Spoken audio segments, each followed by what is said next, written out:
Halo guys, welcome back to Bimbel Pak Bilcen. Pada video kali ini kita akan membahas daya pada rangkaian RLC. Tentu ketika kita memasangkan RLC, maka ada energi yang dihasilkan. Nah, biasanya energi dihasilkan pada rangkaian RLC biasanya dipakai di mana sih? Dipakai biasanya di radio atau misalnya di TV yang biasanya menggunakan sinyal frekuensi tertentu, ya. Jadi biasanya menggunakan RLC, guys. Tertentu. Nah, konsepnya pada daya itu pada rangkaian RLC itu ternyata hanya komponen R saja yang mengubah energi listrik menjadi energi kalor ataupun energi yang kita gunakan. Disebut sebagai daya disipasi.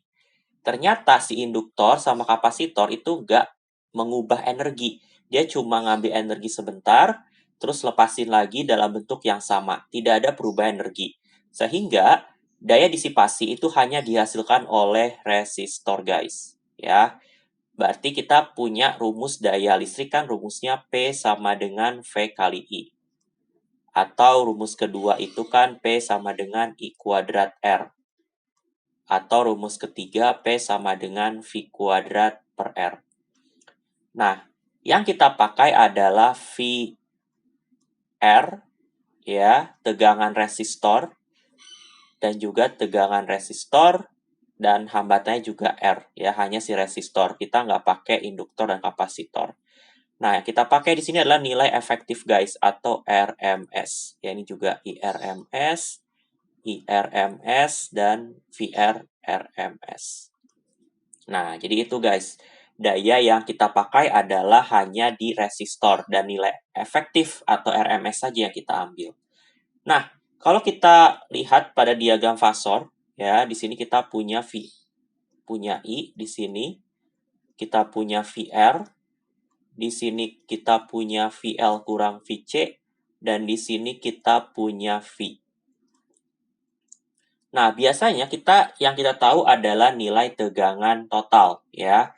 Berarti kita coba pakai di sini, ya, kita pakai nilai cos theta, ya, adalah samping per miring, sampingnya adalah VR, per miringnya adalah V, ya, berarti VR sama dengan V cos theta. Berarti kita coba gunakan rumus yang pertama ya guys ya. Di sini menjadi P sama dengan VRMS ya. VR itu kan V cos theta. Berarti jadi VRMS cos theta dikali IRMS. Berarti rumus umum untuk daya pada rangkaian RLC kita bisa tuliskan sebagai V total RMS ya efektif dikali I total RMS dikali cos theta.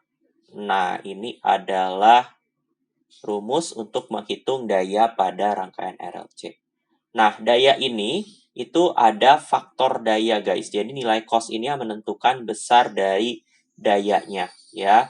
Jadi cos theta ini disebut sebagai faktor daya. Nah, kalau misalnya tetanya 0, berarti dayanya maksimum. Karena cos 0 adalah 1. Nah, kalau cosnya 0 kan berarti dia terjadi resonansi, ya kan? Resonansi. Kalau kalian ingat di video sebelumnya, ya, keadaan ketika XL sama dengan XC. Nah, kalau misalnya minimum, ya tentu kita nilai cos-nya semakin besar, maka dayanya akan semakin kecil, guys. Ya, jadi itu adalah faktor daya berhubungan sama beda fase. Demikian pembahasan mengenai daya pada rangkaian RLC. Jangan lupa untuk like, comment, and subscribe, and see you in the next video. Thank you.